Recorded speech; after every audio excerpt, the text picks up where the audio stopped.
Welcome to our video. दोस्तों आज हम पढ़ने वाले हैं कक्षा 10 यूपी बोर्ड का हिमालय से नामक चैप्टर। तो दोस्तों आज इस चैप्टर को हम पढ़ेंगे जो कि लिखा है किसने दोस्तों? महादेवी वर्मा ने। किसने लिखा है दोस्तों? महादेवी वर्मा जी ने इसे लिखा है। तो दोस्तों देखते हैं वीडियो के अंदर क्या खास कुछ है। चलिए शुरू करते हैं। तो लाइन है, हे चीर महान, हे स्वर्ण रश्मि छू श्वेत भाल, बरसा जाती रंगीन हास। तो दोस्तों देखिए इसका मतलब क्या है? हे चीर महान, अर्थात हिमालय से कवयित्री जी कह रही हैं कि हे चीर। चीर का अर्थ होता है दोस्तों बहुत पुराना। क्या होता है? बहुत पुराना, या दोस्तों या हमेशा, या हमेशा। तो हे चीर महान अर्थात तुम बहुत महान हो, तुम हमेशा से ही बहुत महान हो। हे हिमालय तुम हमेशा से ही बहुत ही जो है महान हो। हे स्वर्ण रश्मि, स्वर्ण का मतलब सोना, रश्मि का मतलब किरणें, तो जो सुनहरी किरणें हैं। छू श्वेत, श्वेत मतलब सफेद, और भाल मतलब मस्तक। स्वर्ण रश्मि छू श्वेत भाल, अर्थात जब सुनहरी किरणें तुम्हारे इस श्वेत श्वेत बर्फ के ऊपर पड़ती हैं, इस श्वेत श्वेत बर्फ के ऊपर पड़ती हैं या तुम्हारे मस्तक को छूती हैं, बरसा जाती रंगीन हास। तो चारों तरफ तुम्हारे चारों तरफ रंगीन हंसी फैल जाती है। जब ये सुनहरी किरणें तुम्हारे सफ़ेद सफ़ेद बर्फ़ों के जो मस्तक बनी है उसको छूती हैं तो चारों तरफ रंगीन हंसी बिखर जाती है। अगली लाइन में देखते हैं दोस्तों, सेली बनता है इंद्रधनुष, परिमलमल जात बतास, पर रागहीन तू हिम निधान। सेली बनता है, सेल का अर्थ होता है पगड़ी, सेल का अर्थ होता है पगड़ी। इंद्रधनुष का मतलब इंद्रधनुष, तो सेल बनता है इंद्रधनुष। तो इस जब इंद्रधनुष रूपी पगड़ी तुम्हारे सिर पर दिखाई देता है तो जो इंद्रधनुष रूपी पगड़ी है, ऐसा प्रतीत होता है कि तुमने जो है उसे पगड़ी के रूप में पहन लिया है। परिमल, मलमल का अर्थ होता है अंग अंग, तो यहाँ पे क्या बोल रहे हैं कि परिमल का अर्थ होता है सुगंधित, परिमल का अर्थ सुगंधित, मलमल का मतलब अंग, बतास का मतलब हवा। तो तुम्हारे अंग अंग से सुगंधित हवाएं जाती हैं, तुम्हारे अंग अंग से सुगंधित हवाएं जाती हैं।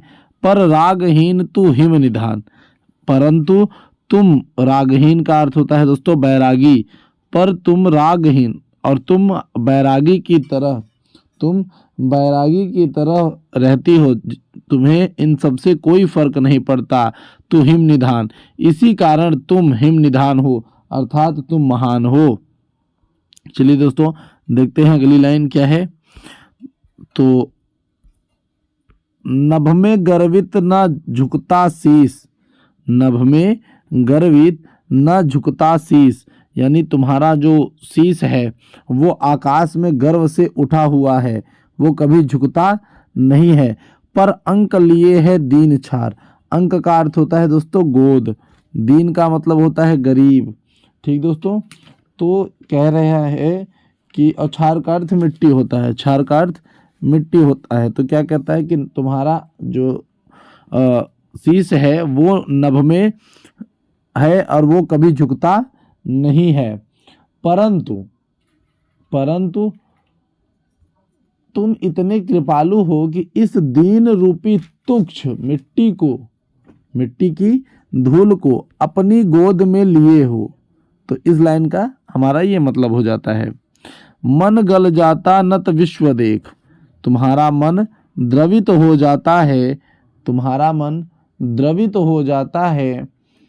किससे दोस्तों? जब संसार अपना मस्तक तुम्हारे आगे झुकाता है तो इसे देख करके तुम्हारा मन द्रवित हो जाता है। तन सह लेता है कुलिस भार, तन सह लेता है कुलिस भार, कुलिस का अर्थ होता है कठोर। तो जो तुम्हारा शरीर है यह वज्र के आघातों को भी सह लेता है, यह वज्र के आघातों को भी सह लेता है। कितने मृदु कितने कठिन प्राण, तुम अंदर से कितने मृदुल हो, कितने कोमल हो, लेकिन बाहर से कितने कठोर हो। अगली लाइन देखिए, टूटी है तेरी कब समाधि, झंझा लौटे सत सत हार। तो आगे बोलते हैं महादेवी वर्मा जी, टूटी है तेरी कब समाधि, कि क्या तुम्हारी समाधि कभी टूटी है? क्या कभी ऐसा हुआ है कि जब तुम्हारी समाधि टूटी हो?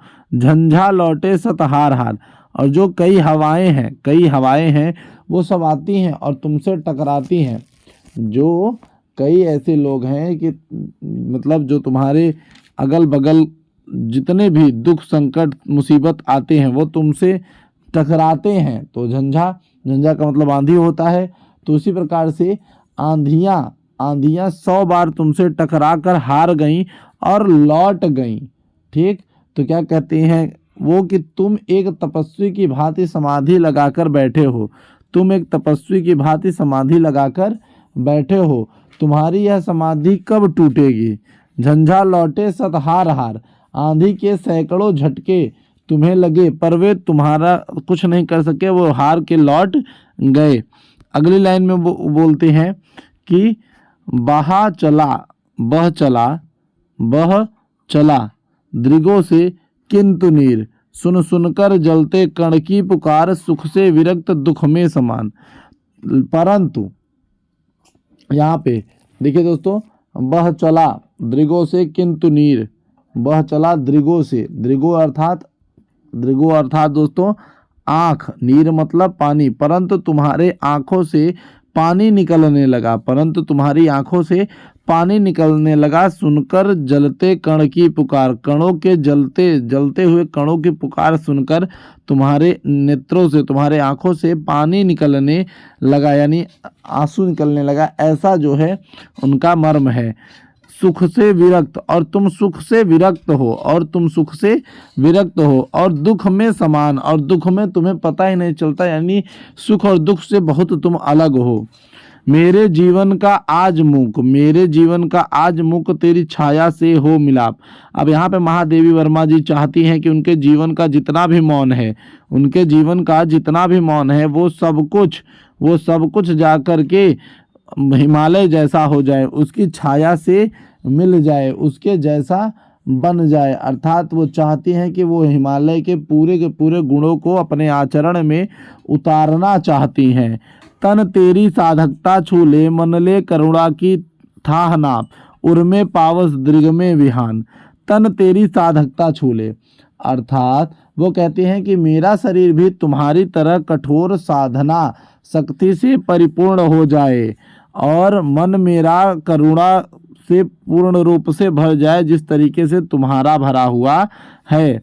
उर्मे पावस दृग में विहन, तो मेरे हृदय में भी वर्षा का निवास है, तथा नेत्रों में प्रातःकालीन सौंदर्य भरा हुआ है। अर्थात वो चाहती हैं कि उनके जो हृदय में है वह करुणा के कारण सरसता बनी रहे। दोस्तों, ये रहा हमारा संध्या गीत से महादेवी वर्मा जी द्वारा लिखित ये कविता जो कि हमने आपको दिया।